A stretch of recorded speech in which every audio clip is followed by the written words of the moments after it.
Party. मेरे साथ मौजूद है इलामा शफीक अमीनी साहब, जो कि तहरीक लब्बई के अहम रुकन हैं और मुज़ाकराती टीम को लीड भी कर रहे थे और पिछली जो तमाम मुलाकातें हुई उसमें शामिल थे और उन मुलाकातों को उन्होंने लीड किया। इनसे जानते हैं कि किन बुनियाद पर आज धरना ख़त्म किया गया है, किन शराइत पर धरना ख़त्म किया गया है, जो कि पिछले 8 रोज़ से जारी था। अस्सलाम वालेकुम। जी वालेकुम सलाम रहमतुल्लाहि व बरकातुहू। जनाब, सबसे पहले आप लोगों का बहुत शुक्रिया।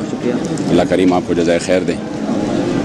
हमारे जो 5 महीने पहले जो हमारा मेन मुतालबा था और उसको हम लेके फैज़ाबाद निकले थे, वो था कि फिर हुकूमत ने हमारे साथ जो मामला फैज़ाबाद किया उसमें ये था कि आप फ्रांस की सफ़ीर के मामले को हम पार्लियामेंट के ज़रिए हल करेंगे और आपकी करारदाद को, जो कि सफ़ीर की मुल्क बदरी की करारदाद होगी, वो हम पार्लियामेंट में लेके जाएंगे।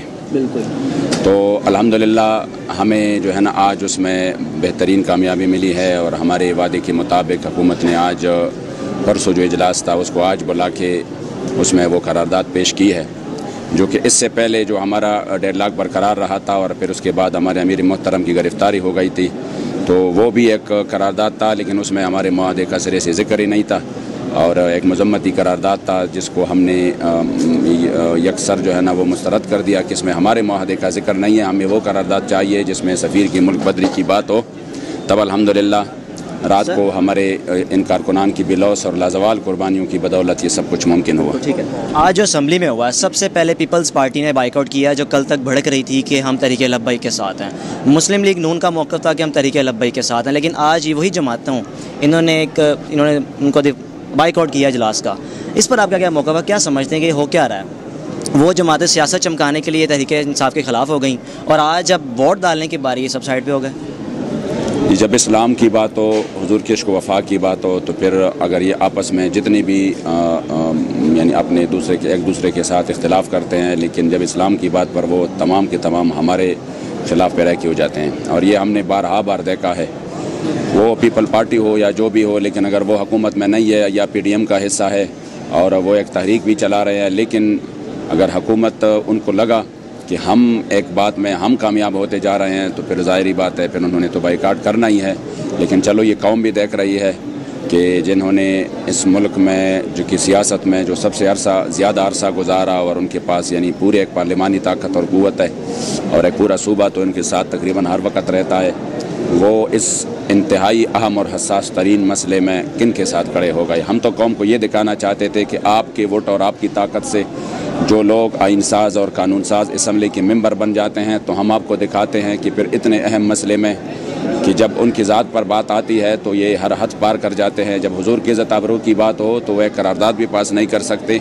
तो हम आपको दिखाना चाहते हैं कि क्या वो फ्रांस के साथ है या वो रसूलुल्लाह के साथ है। ख़बर ये थी कि जब आप कल बैठे हुए थे, आपस में मुलाकात चल रही थी, तो चौधरी सरवर साहब ने आपको बोला कि यार आप कौन लोग हैं, मतलब कि डटे हुए हैं और जाने का नाम नहीं ले रहे, आप कौन लोग हैं? तो आगे से क्या मौक़िफ़ था आपका? उनका ये था, चौधरी सरवर साहब माशाल्लाह, उन्होंने तहरीक के हवाले से जो इनके सामने तहरीक का मौक़िफ़ गया, मुआहदे देख के और फिर हमारे से बात हुई, वो बड़ा इम्प्रेस हुआ। उन्होंने ये कहा कि मैं तो सिर्फ़ इन्हीं मामलात के लिए मैदान में था कि जो आपके एडमिनिस्ट्रेटर्स के हवाले से जो भी आपके मामलात हैं तो मैं उसको डिस्कस करूं, लेकिन मैं अभी तक बैठा रहा। आपने तो ये बात ही नहीं की कि या हमारा अमीर जो है ना वो गिरफ़्तार है और हमें शेड्यूल 4 में डाला गया। हमने तो बात शुरू की यहाँ से कि हमारे मुआहदे का क्या होगा, हमारे साथ जो आपने मुआहदा किया है, क्योंकि ये जो खून बहा है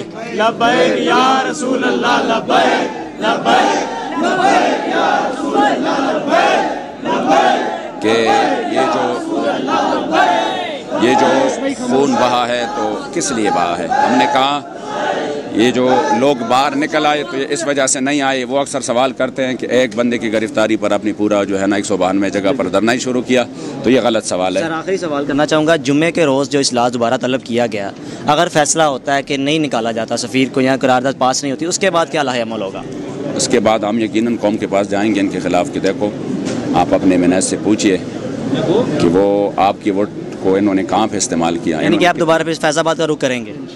नहीं, वो तो हमारे अमीर का जो भी हुक्म होगा वो तो मैं नहीं कर सकता कि मैं अभी आपको करूं कि हम फ़लाँ जगह का रुख करेंगे, लेकिन जो हमारे अमीर फ़ैसला करेंगे वो दिन हो रात हो, सुबह हो शाम हो, वो तो हम हर हाल में इंशाअल्लाह उस पर लब्बैक कहेंगे।